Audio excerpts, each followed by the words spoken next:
Oh, sorry about that. I was trying to figure out the screen here. Okay, we can.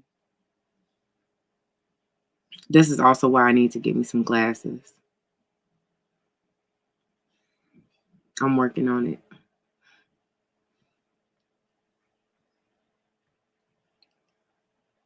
All right, there we go. All right. With the intro, RockTrue Science is a cross-cultural response to the lack of diversity in STEM fields. STEM stands for science, technology, engineering, and mathematics. RockTrue Science is designed to serve the intellectual need of fallen man while serving the desire for interdependence to better understand our physical world while still pursuing spiritual growth. RockTrue Science seeks to inspire, enlighten, and highlight upcoming and established local and international kings and queens of STEM fields while promoting Black consciousness and awareness of who we are and to whom we belong. It is a pleasure to be here with you all this wonderful Friday afternoon. And so today I'm kind of excited because I love talking about the human body because that's like, you got one, you walk around with it all the time, for the most part. So I don't know. Some of us might leave it behind every now and then, but yeah, we come back to it right here. We're here, we're in it, right? And so today we're going to be talking about the endocrine system. I used to call it endocrine system. I'm not sure what I was calling it when I first learned about it, but it is the endocrine system, and it actually has it's a very important part of our anatomy, our body, our functions, our life. Depends on its function, its healthy function, and it also controls the balance and the equilibrium of generally all of our body systems and how we respond to different things like what we eat, the world around us, what we do or don't do. So it's very important to know and understand this system in your body, even if you can't name every single hormone or every single gland that's in it. That's fine, but it's best to take the time to get somewhat familiar with the basics of it. And so that's what I'm here to try and do with you all today. So let me see if I can share this video. I'm just going to share my screen right here real quick. Uh,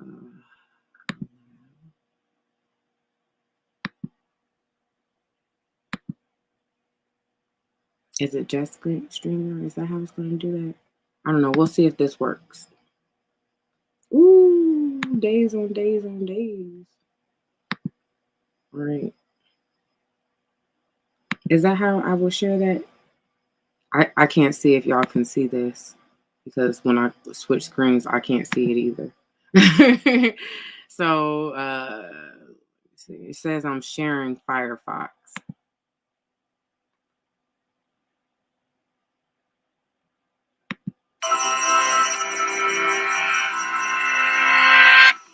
Over the course of our lifetimes, our bodies undergo a series of extraordinary metamorphoses. We grow, experience puberty, and many of us reproduce. Behind the scenes, the endocrine system works constantly to orchestrate these changes. Alongside growth and sexual maturity, this system regulates everything from your sleep to the rhythm of your beating heart, exerting its influence over each and every one of your cells. The endocrine system relies on interactions between three features to do its job: glands, hormones, and trillions of cell receptors. Firstly, there are several hormone-producing glands, 3 in your brain and 7 in the rest of your body. Each is surrounded by a network of blood vessels, from which they extract ingredients to manufacture dozens of hormones. Those hormones are then pumped out in tiny amounts, usually into the bloodstream. From there, each hormone needs to locate a set of target cells in order to bring about a specific change. To find its targets, it's helped along by receptors, which are special proteins inside or on the cell's surface. Those receptors recognize specific hormones as they waft by and bind to them. When this happens, that hormone receptor combination triggers a range of effects that either increase or decrease specific processes inside the cell to change the way that cell behaves. By exposing millions of cells at a time to hormones in carefully regulated quantities, the endocrine system drives large-scale changes across the body.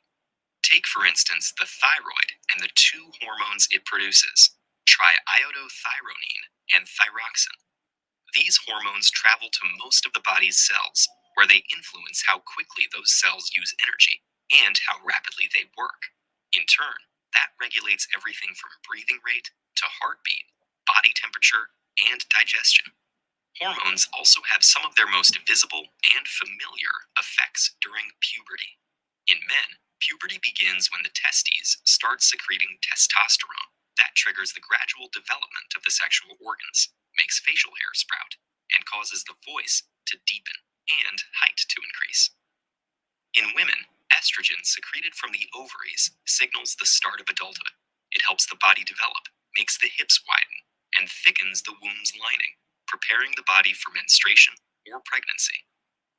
An enduring misconception around the endocrine system is that there are exclusively male and female hormones. In fact, men and women have estrogen and testosterone, just in different amounts.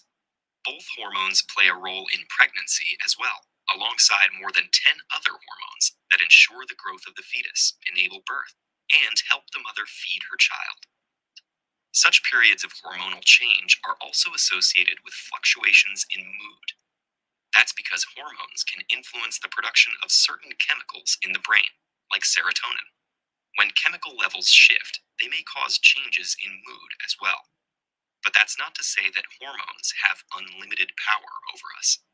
They're frequently viewed as the main drivers of our behavior, making us slaves to their effects, especially during puberty. But research shows that our behavior is collectively shaped by a variety of influences, including the brain and its neurotransmitters, our hormones, and various social factors. The primary function of the endocrine system is to regulate our bodily processes, not control us. Sometimes disease, stress, and even diet can disrupt that regulatory function, however, altering the quantity of hormones that glands secrete or changing the way that cells respond. Diabetes is one of the most common hormonal disorders, occurring when the pancreas secretes too little insulin, a hormone that manages blood sugar levels, and hypo and hyperthyroidism occur when the thyroid gland makes too little or too much thyroid hormone.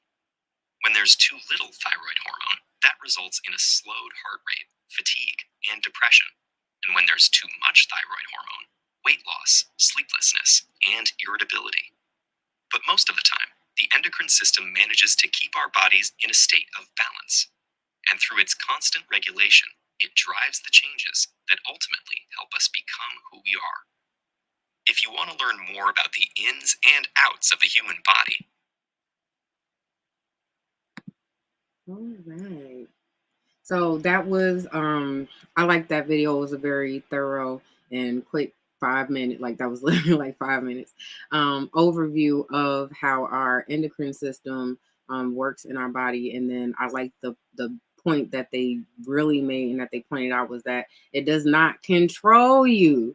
So we have to stop perpetuating that excuse that your hormones are the cause or the reason for you doing something. It can definitely affect how you feel and your energy levels and things like that. But the things that you do are still your own choice. So you still decide on your own actions and reactions to things as well. So you want to make sure that you are not confusing the two, and you have to understand that you are still in control. And so you can still consciously and greatly affect your hormone levels with conscious decisions that you make every day. So committing to getting enough sleep. That's a big one that people kind of take for granted. And I see a lot, especially like on different posts and things on my timeline, how people are like ready to sacrifice sleep for, this big dream to turn their side hustle into their main business and do all of this and still live their life. But all along the way they're losing sleep or they're not getting enough hours of sleep. And so you're actually doing yourself a bigger disservice than if you just did one thing, just clocked in and out from work and lived a very regular life and actually got enough sleep. You're actually doing yourself, a worse, you know, worse off, because it actually wears your body down more the less sleep you get. So if your hustle has to cut into your sleep regularly. Now I'm not saying like don't ever be like, oh yeah, well I don't never stay up late because Octavia said, Doc Ock was like, I better get my sleep. Like no, like sometimes life happens and you do have fewer hours in the day than you have to get something done, especially when deadlines are approaching. And that's understandable. But you want to make sure that your regular sleep schedule, your general life, your schedule, and things that you have going on in your life does not regularly interfere with your sleep, because your sleep, during sleep, your body is doing, hey, I'm not sure how I'm pronouncing this. I might be wrong. Correct me. Roll Shoelist, how you doing? Thanks for tuning in. And so when you're sacrificing your sleep, you are sacrificing time that your body needs to recover. It needs to repair itself, and it also needs to regulate and also get rid of all these hormones that your body has been flooded with throughout the day while your conscious brain is working, because your thoughts greatly affect your hormone function. Why? Because your hypothalamus is in your brain, and your hypothalamus is the control center for a lot of your hormone functions. So it really directs a lot of the hormones that your body is producing for different organs and different reasons. So if you're not getting enough sleep and you have a decreased brain function because you're sleep deprived, it does not take a whole lot to make you sleep deprived or sleep deficient. So sleep deprivation and sleep deficiency is not the same thing.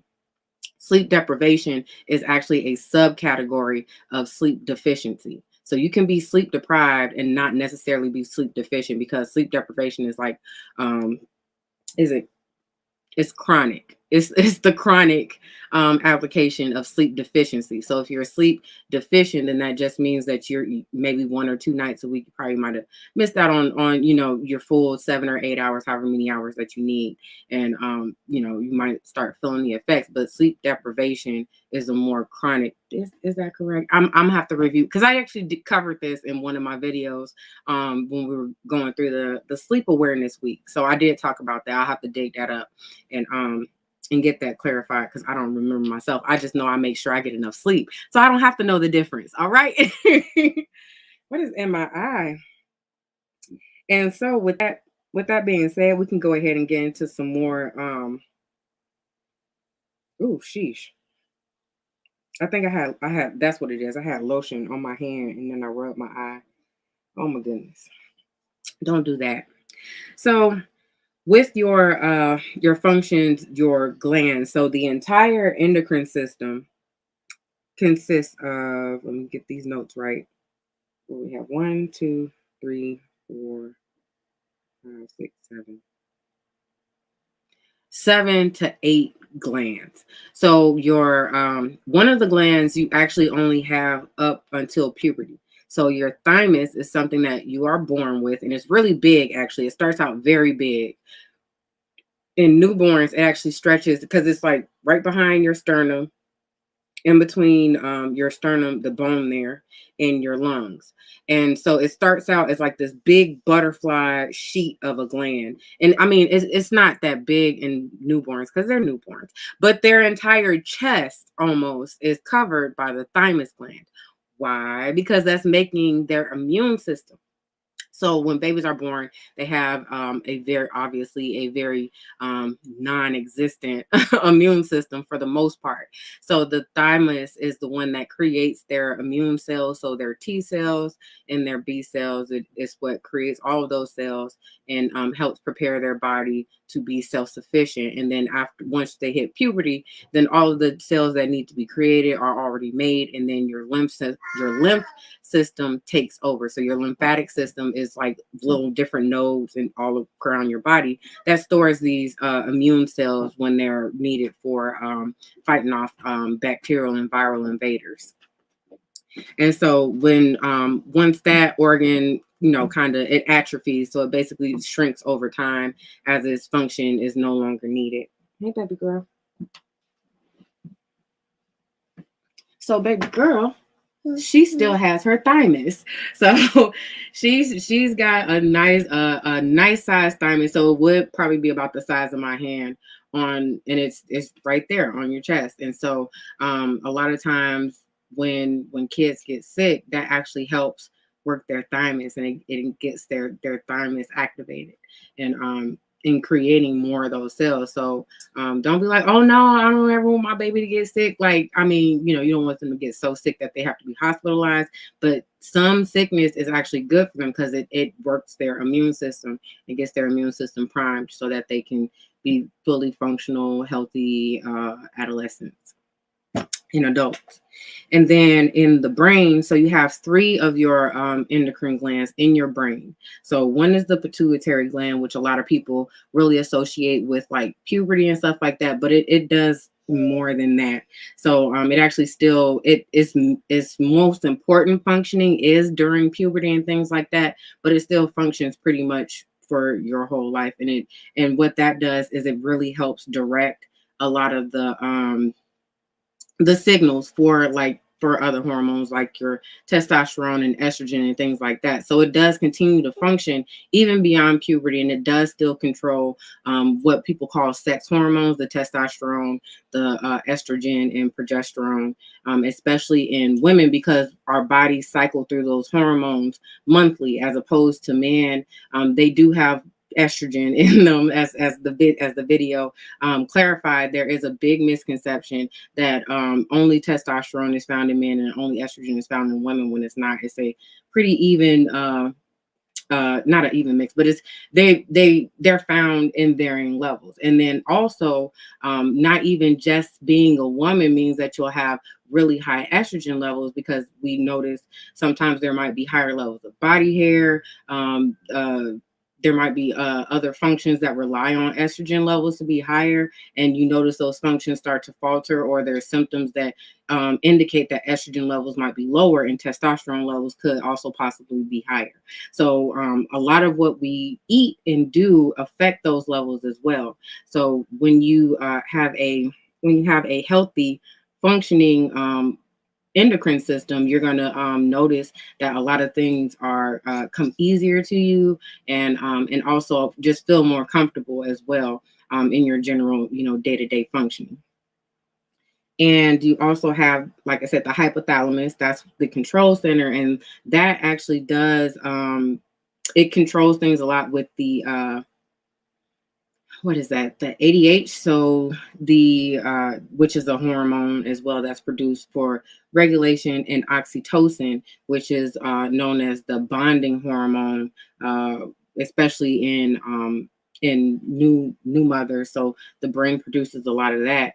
But I watched a Netflix special where they talked about like it was basically like child development and babies and stuff like that, and basically how that those interactions and things actually cause the body to produce oxytocin. So a father who didn't carry a baby for 9 months and isn't breastfeeding can have the exact same levels of oxytocin in his body as a mother who did carry a baby for 9 months and is also breastfeeding and things like that, if they spend as much time with the baby as the mother does. So it's very important in bonding, especially for non-carrying parents, to spend time with their child so that they can build that same bond that the nursing mother does.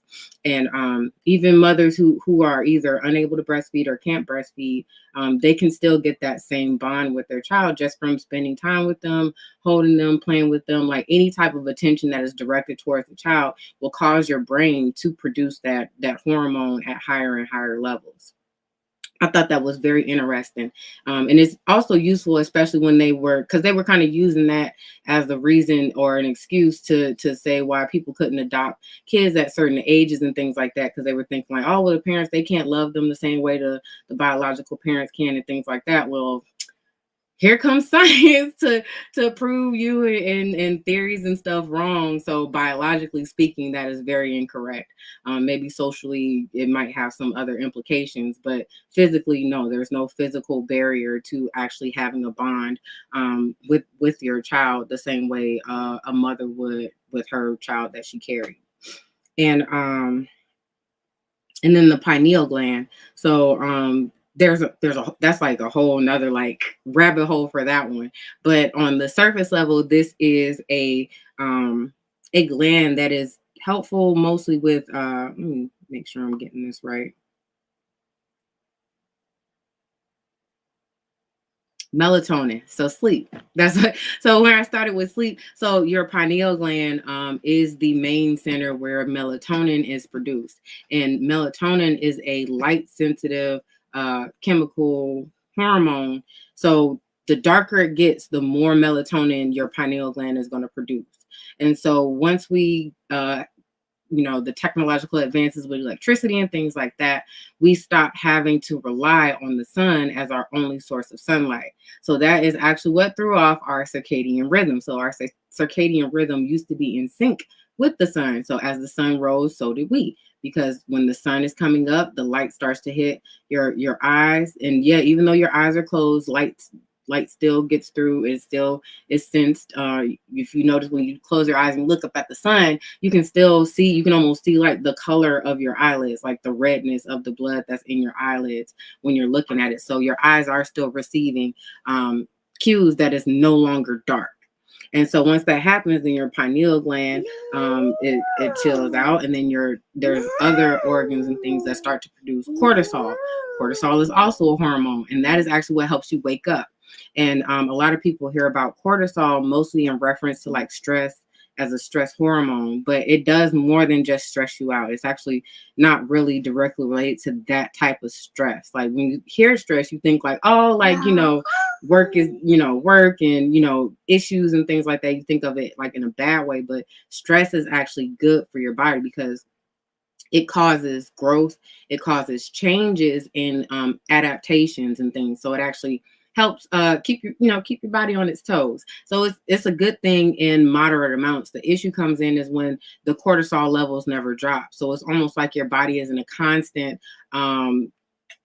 like state of response and stress and things like that. And that's where that kind of comes in, that chronic stress. So if you're constantly, on the go, you're not getting enough sleep to reduce those levels. Because actually when you sleep, those cortisol levels have to come down for you to sleep because melatonin is active and it's more active in the absence of cortisol.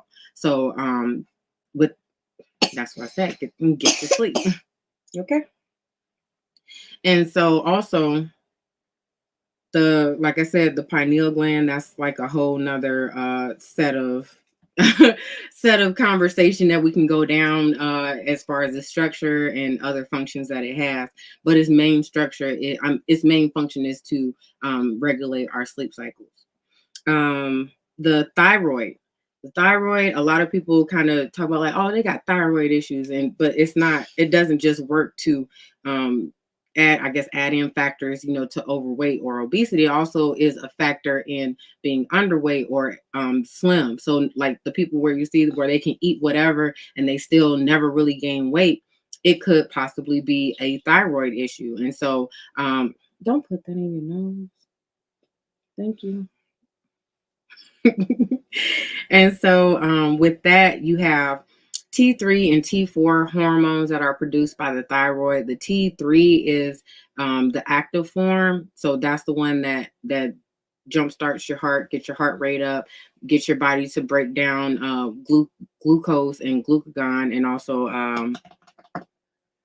is that glucagon? Yeah, glucogen. So yeah, because when your body stores energy, it stores it as glucagon. And so that is what gets your body to use those energy stores.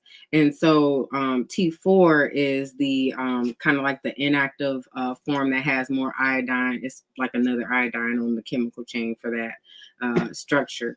And so what your thyroid does is it actually has stuff in there in like little receptors and also things inside the actual gland that produces these different forms of thyroxine.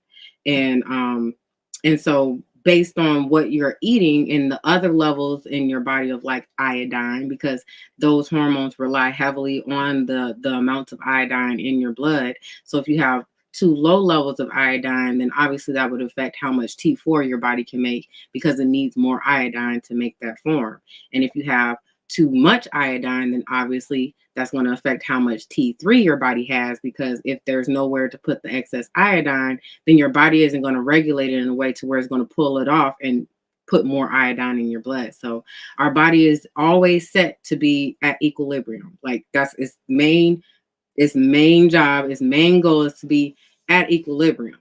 So if you're putting too much of something in your body, its equilibrium is going to shift up. If you're not putting enough in your body, then its equilibrium is going to shift down. So if you're noticing symptoms of things where it would be an indication that something is too low, then obviously you want to start eating more foods that promote the presence of the thing that you're too low in, and also avoid things that actually decrease those levels as well. So a lot of environmental issues and toxins and things like that tend to throw off our balance as well. And that's, like I said, that's a whole another topic and show where I'll definitely dig deeper into that as well. And then the parathyroid gland. So the parathyroid glands are actually on the thyroid gland itself. So the front of your neck here, this is actually where your thyroid is. So it's right on your Adam's apple. And then the parathyroid is 4 of them. There's 2 up top and then 2 on the bottom, and they're on either sides of the butterfly-shaped thyroid gland.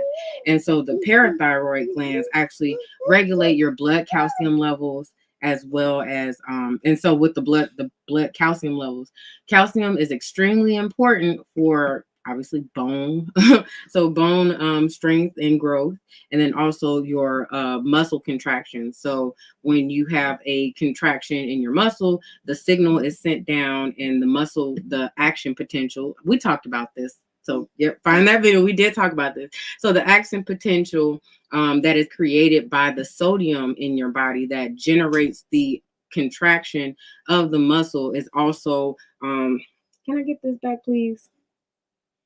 Please, please, and thank you. Here you go. Yeah.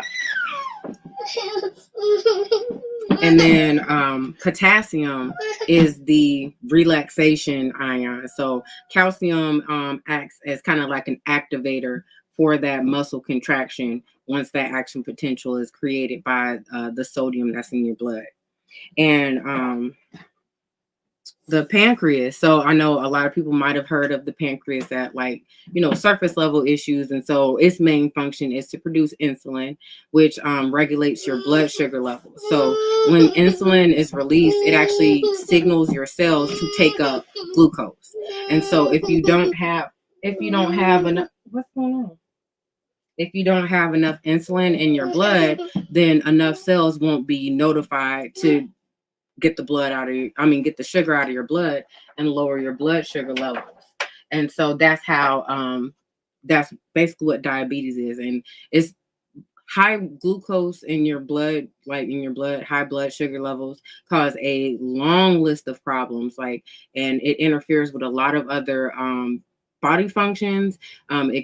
Circulation issues are tops, because obviously if you think of sugar in your blood, it's literal sugar in your blood. So when you have Kool-Aid or something that has way too much sugar and it isn't a lot thicker and syrupy, that's what your blood is like with sugar in it. When it has a whole lot of sugar, it makes it thicker. So it does create circulation issues, and that tends to be why one of the side effects of diabetes and it not being managed very well tends to include amputation amputation of like feet and the far extremities and things like that, or low circulation. So calluses and sores and things like that tend to be common because the skin basically dies because it's not getting enough oxygen to it because the blood isn't circulating as well.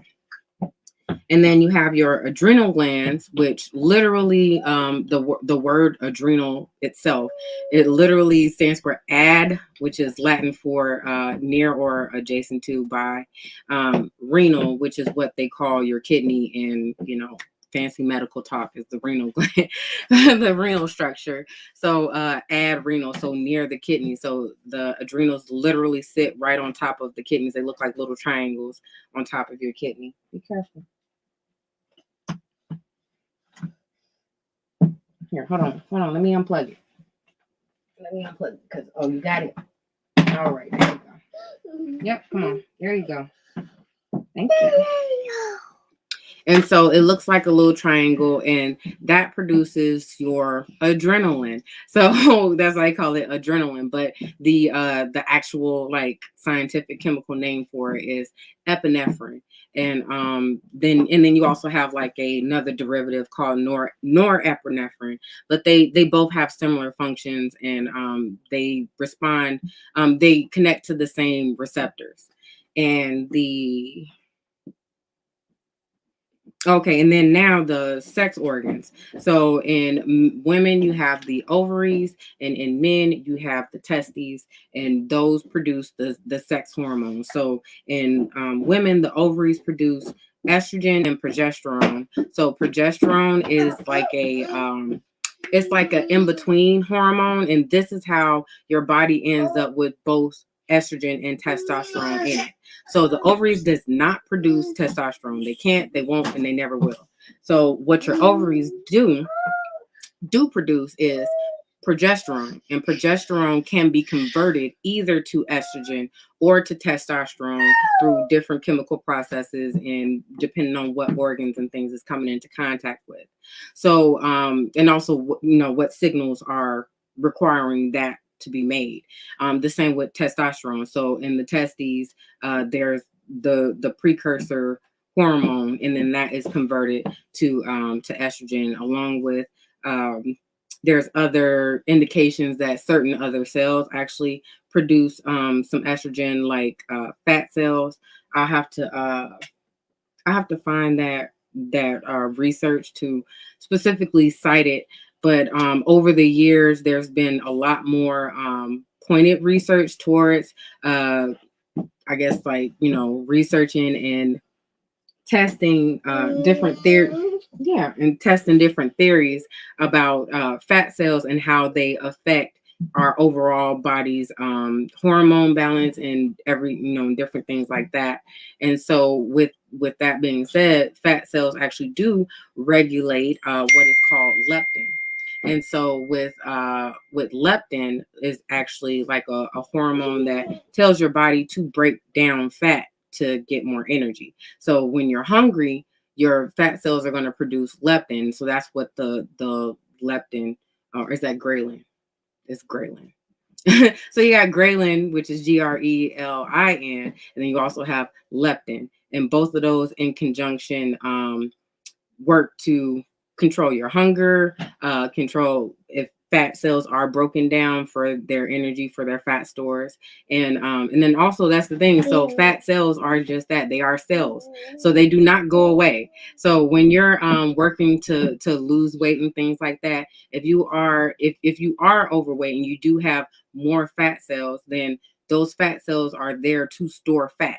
And so once the fat that it stores is removed, then the fat cell is empty. The longer the fat cell remains empty, the higher chance it has of being broken down by the body, because the body no longer needs it. So your body isn't going to waste resources. So it's going to go ahead and break that fat cell down.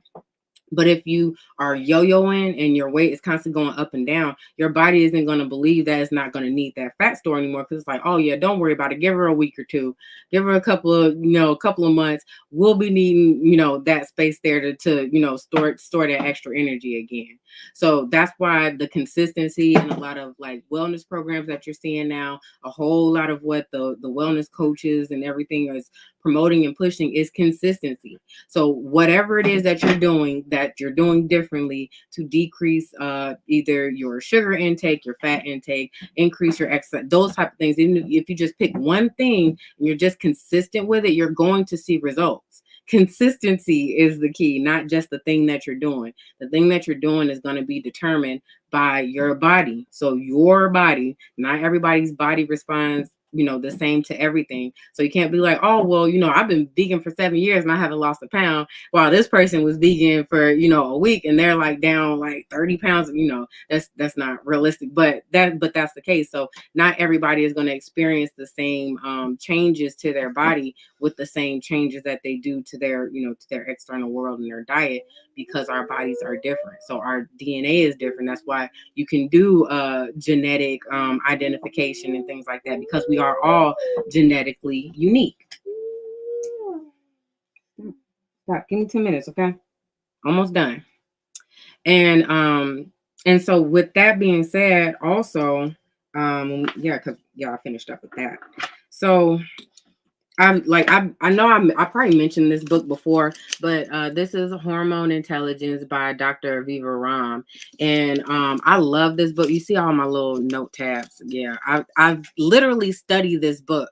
And with this book, she goes into, so this is the endocrine system. So she actually does talk about, but this is in reference to women's bodies. So this is specifically for women's bodies and how our bodies are reacting to these hormones and all of that, because we tend to have all of the issues, all the physical issues, all the conditions, all the, the reasons to get hospitalized or, operated on because of our hormones. So one of the, I would say the more common,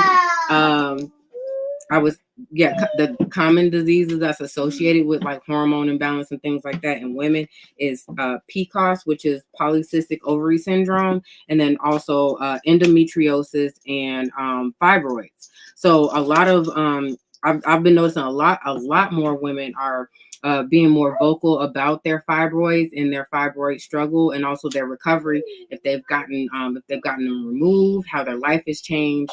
I know several people off the top of my head personally who has gone through that with either fibroids or endometriosis, and it can be a very life-altering condition to have, especially if you don't understand all the things that can be.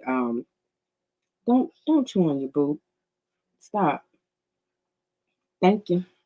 That can be delayed because of these conditions. So when your body is not functioning at its best, a lot of times the first thing to be affected is childbearing. So there's a lot of women who don't even talk about the miscarriages, and miscarriaging is actually like very common. It's not like that never happened. No, it's very common. Like, it happens a lot. A lot of times women can miscarry and not even know that they've just miscarried a baby. So that's how common it is. Like, you might think it was like a really large blood clot or something like that, when really it was, a fetus. It was a baby forming, and your body just didn't have the nutrition, the whatever it was at the time to actually support it. And so your body will do that itself. It will go ahead for your safety and the baby safety. Like, our bodies are very smart. They know exactly what they're doing. So when we treat our bodies like it's stupid, that's when it treats us like we're stupid. So you have to listen to your body. And when you're used to being in an abnormal situation, then you start thinking that as your baseline, as your normal. And then that's where the problems come in, because now when you're finally not at that normal, which is really abnormal, then you're not going to know what to do, or going to be like, oh, well, I need to get back to this because I'm not used to feeling like, or I'm not used to having to do, or those type of things. So you would definitely, that's why it's very important to be open and communicate very openly with your healthcare physician, because they're going to be able to understand what different symptoms are. You might think it's nothing, worth talking about. But if you say, oh yeah, I've been having this little pain in my side or something, or, I get itchy in a certain area, every time I eat such and such, or when I'm thirsty and, I notice this, or, that type of stuff. And they'll say, oh, well, this sounds like these might be symptoms of, and now you're giving them more information to actually do tests that can qualify what might be the actual issue and catch things before they become really big issues, or need major surgery, or things like that. So it's very important to find a physician, a gynecologist, a OBGYN, whoever you need to see. Okay, Siri, mind your business. Whoever you need to see to regarding maintaining your health. And you have to be in the driver's seat. You can't just say, well, they didn't tell me. Like, it's not their job to tell you. You should ask. Like, yeah, it is, but it's not. Like, they're not going to know to tell you, that this is going on. They just know for themselves. So when they're treating you, they can treat you properly. So them not telling you is not necessarily a form of mistreatment. It is definitely a lack of social, capability and interaction and things like that, and compassion. But that does not mean that they're lacking as, as a competent physician. But it definitely is absolutely your responsibility to ask those questions, ask what the results mean, ask why they're doing something, ask why they're testing for something. You have to ask. If you don't ask, they're going to assume that you either know or you don't care. So you have to ask. They see, I don't know how many patients a day. So they're already, trying to, focus on the chart and not messing up. So if you have something that you want them to pay attention to, you have to point their attention to it. And that's just not only just showing compassion for yourself and your own well-being, but also compassion for the workload that all of our physicians are dealing with. And you do have to understand that they are dealing with a lot of people's lives at one time. And so that is a very, it's a heavy thing to do. I mean, some people can't even, handle caring for another person, a child. So imagine if you have hundreds of people that you're seeing regularly, and you're in charge of their care and ultimately their life and well-being, and sometimes the quality of life. So that can be a lot to deal with. And if you're not given that compassion, then it's really unfair of you to expect it in return. You know what they say, you give what you get. You ask, then you receive. So if you need more information, then let them know that you need more information. And also take the education into your own hands. Google. They say don't Google it, but Google it. Make sure that the websites that you're visiting are .orgs or linked to accredited institutions. So a lot of schools, like medical schools, post they do a ton of research at schools because people are trying to get their doctorates and PhDs and things like that. So they're going to be doing a lot of research and posting a lot of peer-reviewed research.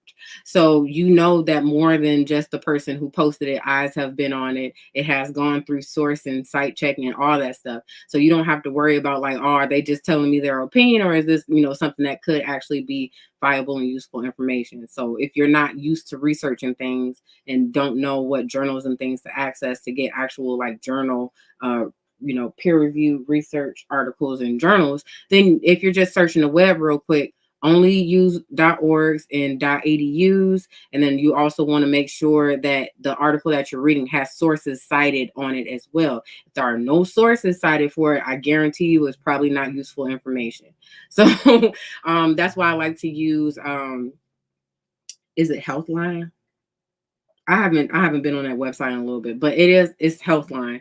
And all the articles are written either directly by medical professionals or like scientific people and things like that. So they already kind of know something about the topic, and they can understand research and things when they're reading it for the article as well. And then they also cite their sources directly in the article. So as you're reading through, when they're referring to something that was found in the study, they actually post the study right next to where they're talking about it. So you don't have to scroll all the way down and look at this long list of sources and not know which one you're looking for the specific thing you're looking at. So I like to use them a lot because they do that, and they make it very easy to access. It actually links directly to the journal article that they're using.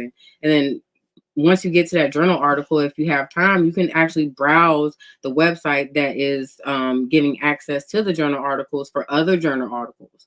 So if that's the journey through the rabbit hole. So you can start somewhere. If you're starting in a good credible source, is a lot of times it'll take you to other good credible sources. And also with this book, She actually goes not just from like the technical side of things, so it's little questionnaires and checklists in there too, so you can kind of gauge the symptoms and things that you might be having, and kind of put your mind in a space where you can start treating yourself in these in your lifestyle. So when I say treat yourself, I don't mean like if you're seeing a doctor, stop seeing your doctor. Like, no, your doctor needs help. They can only do so much. So how you're living your life, what things you're eating, what you're exposing yourself to, what you're thinking about, what you're stressed about, how you're feeling about things, all of that can affect the treatments that your doctor is giving you. And it could make something that is very effective for another person be completely ineffective or even detrimental for you, just because you're doing things that are working counter to that treatment. So this has been very helpful in just like because I don't have any of these issues or diseases that they mention, but I do like to read through it so I can help other people. That, like, I have a few clients that kind of do have symptoms of some of these things, or they've already been diagnosed, and so now they're looking to kind of do something that is in conjunction and can help increase the value that they're getting out of their treatment that their doctors are giving them. And then it also goes into specific so this is even just for like periods. So menstrual cramps, those are not normal. It shouldn't hurt. It should not hurt. Like it'll be like a heavy feeling in your uterus, and you can tell you might have some bloating, a little bit of gas. Like, there's hormones that's associated with why those things happen to your body. So that's unavoidable. It's a natural response that your body has to those hormones. But pain where you're like doubled over or you're laying down, you can't get up, you can't walk around. Some women can't even function at work because they're in so much pain. That is not normal. That is actually a sign, and as your body telling you that something is wrong, and you have to listen to it. And unfortunately, because of the way society has treated menstrual cycles and actual bleeding, so your period is a full cycle. It's not just the blood part. Your period is, like they call it that, yeah, but your menstrual, because that's just the menses. The menses is the bleeding. Your menstrual cycle is the entire thing. Like, you're cycling the whole time. So when you're bleeding, that is the start of your menstrual cycle. That is the start. And then your cycle goes on, and your body is doing other things even when you're not bleeding, and it's controlled by hormones. So when those type of things are out of whack, or you're doing things either just before you ovulate, or just before you start bleeding, then that can affect how your body is responding to those hormones at that time. And so, like, I know it's a couple people, they say, well, I'm real heavy, these type of things. Eat less red meat when your period is coming. You don't have to stop it completely. Just eat less of it just before your period comes. Guarantee your flow will be lighter. Exercising is so key to a healthy body overall. And I know people are like, well, I'm not into exercise, or I don't know what to do, or I can't move like that. Move. It don't matter what you're doing. It doesn't have to be nothing structured. It doesn't have to be any of that. Get up and do something that you don't normally do. If you have a dirty house and you haven't cleaned it in months, weeks, however long, it don't have to be like, infested with stuff or whatever. But like, we just kind of have stuff where it's like, that could be in a place. It could be somewhere. Get up and do it.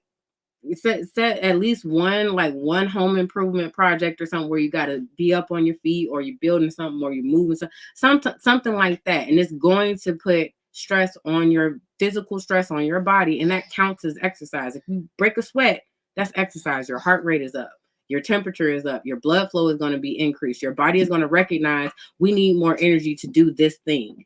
So if you're not putting that type of pressure on your body, then you're not going to get the benefits out of it that really helps regulate the function of all of these hormones. That also helps regulate the response to the hormones, that it's not something that's detrimental. So it's actually working in your favor. So she also talks about that as for the cycles, because when they mention that women and men have both testosterone and estrogen in their bodies. So with the estrogen actually helps with sensitivity.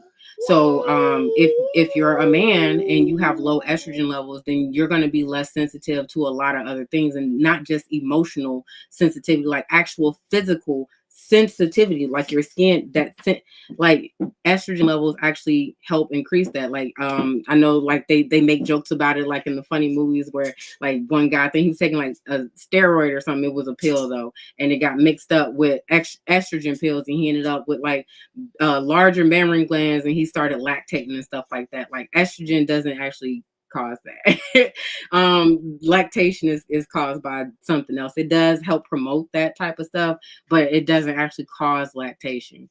Yeah. But it is funny when you see it in the how they place it in the movies. But having that actually does help with even, you know, tying into those different things in your in your mind when you're doing like trying to be more in tune with your feelings, like being able to communicate your feelings. You would be surprised that like a lot of the stuff that our hormones don't really get credit for being a part of, that they do. And so in women, testosterone levels actually spike just before is it menses or ovulation. And the reason why, it has to do with babies. So procreation. So when testosterone levels spike in women, they tend to be more confident, more outgoing, actually get stuff done. So with that spike in that type of energy, you can put that towards not making babies and actually put it into a project. You can get more done if you have a whole lot of things to do or meetings to set where you really need to show up and be assertive, where it's like negotiations and things like that. If you plan around that part of your menstrual cycle, then you can actually use that testosterone boost to get more stuff done and have things work in your favor, because you're going to be more assertive and you're going to show up as a much stronger and more confident woman. And the same with men. When your hormone levels are cycling, if you're noticing different things, a lot of times if you see your doctor regularly, they can actually tell you if your testosterone levels are low, if your estrogen levels are too high. A lot of times fat cells do produce estrogen, so if you are a heavier man, then you may have higher estrogen levels, just from the sake of, just for the fact that you have more fat cells. And so if you want to reduce your estrogen levels, then you would have to reduce your fat cells. And like I said, that's going to take time, because you can remove the fat from the cell, but the cell itself does not die. It does not get removed until it no longer needs to store it. So you have to keep your fat levels below where they were, that made that cell get created in the first place, for at least 6 to 8 weeks. And I believe it might be longer than that. Let me I'll Google it. See, I'll Google it and double check. Let's see. Life span of a fat cell. Yeah. So how long does a fat cell live? And fat cells are called adipocytes. And then they congeal into what is called adipose tissue. So individual cells are cells, and then cells collectively are tissues. So the median turnover for fat cells is about 8.4% a year. No, look, knock that over. You can lay down if you're sleepy, daughter. Hey. Go ahead. Okay, here we go. At Yale, see, news, yale.edu. See, I told you. Yale News. See, universities. That's what I'm saying, because they don't want to they get funding and stuff. So the smarter that they can actually be and the more credible that they are, the more funding they can get. So you gotta look at their motivation. So they're gonna make sure you're getting good information.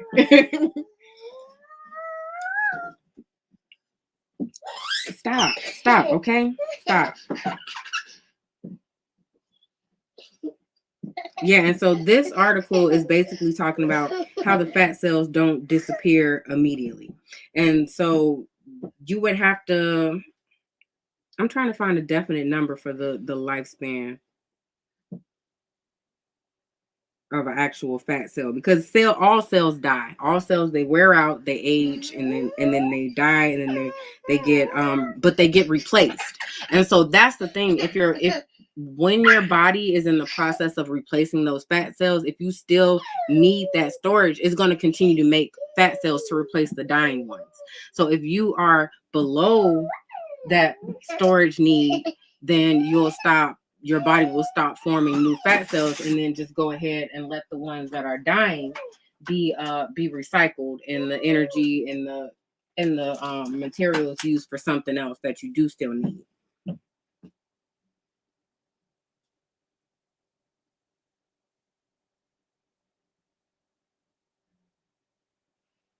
It still doesn't give a time.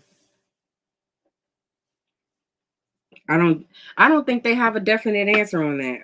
They're probably still figuring it out, because honestly, I really just started seeing articles where they talk about fat cells only shrink. They don't actually go away. So when you burn fat, you're not actually burning the cell that contains the fat. You're just burning the fat in the cell.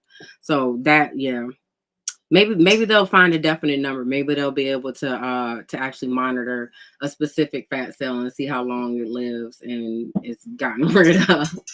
But that's pretty much it for today.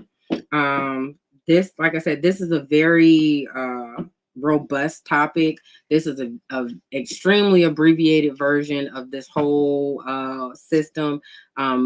We spent a whole semester on body systems in college. So when I took anatomy and physiology, we spent a whole semester on systems. So the endocrine system is one, and that includes the hormones. The reproductive system was another one. The digestive system, the circulatory system, which includes your blood and the lymph nodes and all that other stuff, and then your skeletal and muscular that's a system as well. But those were split up because, yeah, it's a lot of information on for everything for your entire body. So definitely become a lifelong student of you, because no one can tell you how to take care of you better than you. So the more you know about what your body is signaling to you, the better you'll be able to respond in kind and actually do what your body is asking you to do. Your body is going to always alert you when something is wrong. It's going to tell you long before you get to a space where you need medication or surgery or anything, or you just fall out and drop dead. They're like, oh, there was no signs. It's only like that's a very short list of something where there's nothing that you can do, no lifestyle or anything that can prevent it. And I think aneurysm is like at the top of that list. Like that, there's no rhyme or reason for it, and it does just happen out of nowhere. Like there's nothing that you can do as far as your lifestyle to prevent it.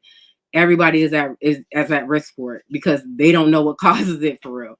So unless it's like near that type of event, it's preventable. Your body is already telling you to look out for it, and you're probably ignoring it or thinking of something else. And my advice, the place to start, sleep. Get enough sleep. The more sleep you're able to get consistently, and I actually track it on my watch. So I wear my watch when I sleep. I charge it just before I go to bed. I wear it while I'm asleep, and it actually tells me how long I was asleep, and it tells me about my sleep cycle. So when I was in deep sleep, when I was actually awake, when I was in light sleep, and when I was in REM sleep, it will tell me that and it'll tell me my heart rate and stuff the whole time and all of that. So I can actually gauge the quality of sleep I'm getting, because you can sleep for 8, 9, 10 hours, but if the quality of sleep you're getting is trash, you're still not getting proper sleep. So I make sure that I do things around bedtime that are conducive to sleep. So like reading, not doing things that are like excitable. If you're watching like, action movies and stuff like that before going to bed, stop. I'm just telling you, like, well, I like to relax. Don't do that. No, not for sleep. Like, if you do it like before bed, then do that. But then do something else that actually causes your brain to understand that it's time to wind down and go to sleep. It's time to repair. It's time to rest and relax. So you want to do things that promote that. If you have like a nice calm playlist that you want to listen to, or if you like to hear the sounds of the ocean, things like that while you're going to sleep. You can do that, like put it on for like 30 minutes before you lay down. And then it shouldn't take you more than 30 minutes to fall asleep.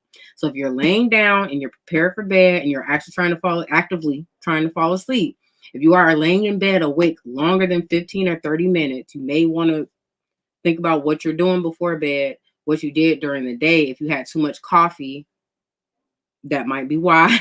So you may want to think about the things that you're doing throughout the day that's affecting your sleep at night. And if you're waking up and you're not feeling refreshed, if you're feeling groggy, if you're like, I'm one more hour. If you're not, if when you wake up, you're not like, oh, that was a good sleep, time to get up. Or, even if you just want to lay there for a little bit and think, but you're not drifting back off to sleep, then you may want to assess what quality of sleep you're getting, how long you're sleeping, and if your schedule is actually supporting you getting good and effective sleep. So that's enough for my sleep rant today. Hopefully, you were able to get some useful information, a nice quick overview of the endocrine system, and start really thinking about how the things that you're doing throughout the day is affecting these systems, what hormones and things is causing your body to produce, and how your body is responding to those hormones. So you can set your own baseline. You can know what normal looks like for you, and you can also recognize when things are not working the way that they're supposed to, so that you can start putting a game plan together to get yourself back on track, and also so that you know when to reach out to your physician when you know that you need some type of treatment, help, or testing or something too. So if you don't know something is wrong, then until it needs to be treated, then that could be a problem. Then you might end up on medication for the rest of your life because you didn't catch it before it became a chronic issue where now your body can't produce something on its own, or it can't function the way it was supposed to on its own because you it's ruined now.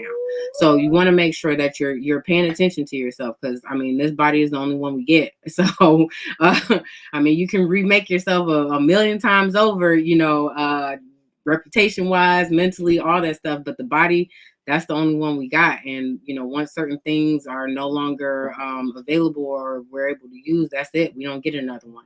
So at least not yet. It looks like they're working on that too. So unless you can afford all of that, I would just say it's a lot cheaper and easier to just do it right on the front end and treat your body with love and care.